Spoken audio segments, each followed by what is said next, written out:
Welcome back to Laurence and the Machine. We haven't seen each other in over a year now. Lots have been going on, lots of changes have been happening. We're in a new workshop, as you can probably tell. I'll explain that all in a future video very soon. House of Talk have also been making some changes with their LT230 adapter. This is now 30mm shorter than their old one. Doesn't sound like a lot, but it does make all the difference.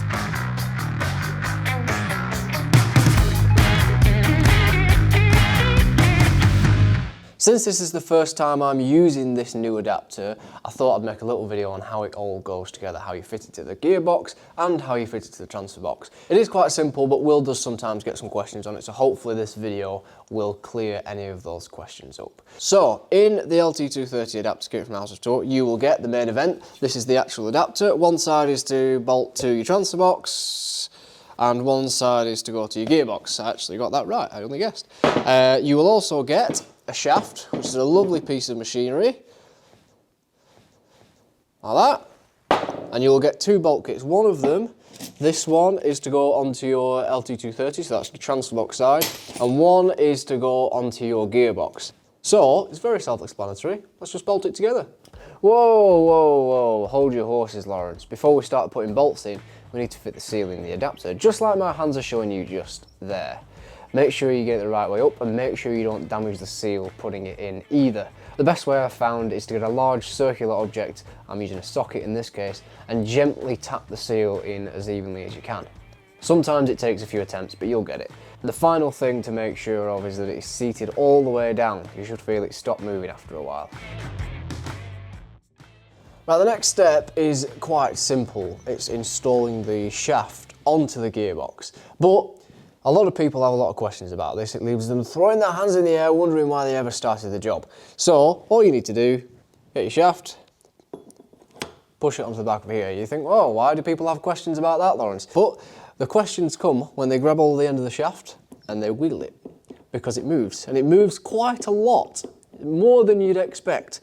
And most of that play is in the output shaft of the gearbox. It's completely normal. You'll find that every single conversion that I have ever done will have that play in the gearbox. Once you put the adapter plate on and then put this shaft into the transfer box, there are bearings on the input of the transfer box which will hold this shaft steady. So yes, it will move like this now, but it won't once it's all done.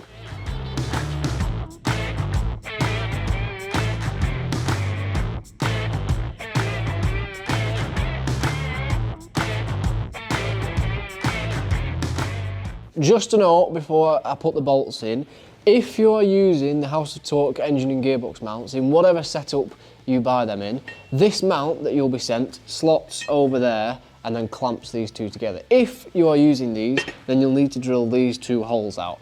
So I'm going to do that because I'm using them.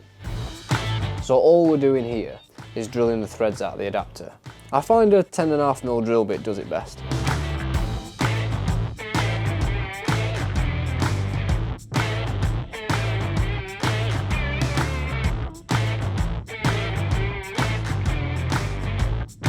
Right, you are nearly ready to put your LT230 onto your adapter. There's just a couple of things that we need to make sure of before we actually do that. And the first thing is there's two dowels, one at the top and one at the bottom, that we need to make sure are actually in the transfer box. Sometimes these get stuck in the gearbox side when you split them, but we need to make sure that they are in the transfer box side because they fit into the adapter and make sure it's all lined up properly. The second thing we need to make sure of is that this seal that fits nicely in the middle of here, which should be in your transfer box, we need to take that out because we have already replaced that with the one in the actual adapter. And once we've done that, just put them together.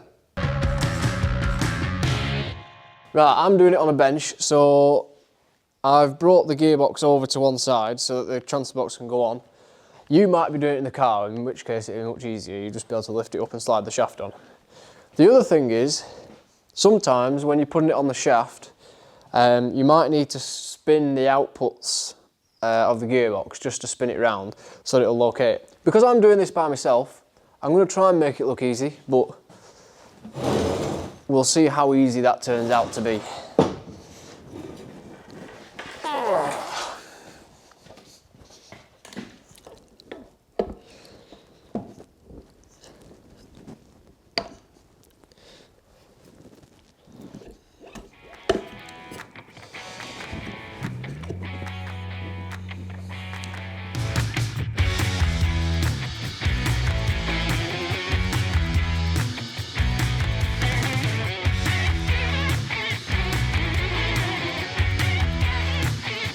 Right, there we go, and now that is ready to go back in your car. However, for me, it is not ready to go back in my car because with the new House of Torque adapter, you have to fit the transmission plug before you put the transfer box on the adapter, which obviously I've forgotten to do, so I'm gonna have to take it to bits again.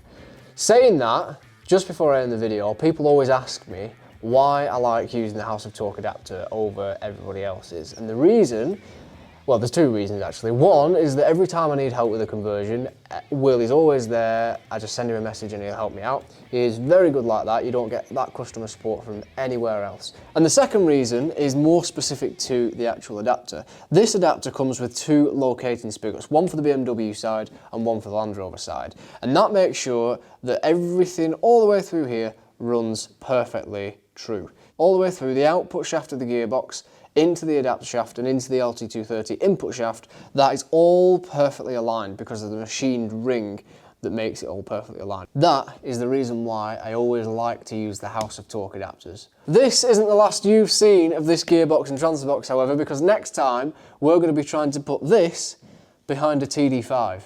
That's going to be quite the challenge. So we'll see you then.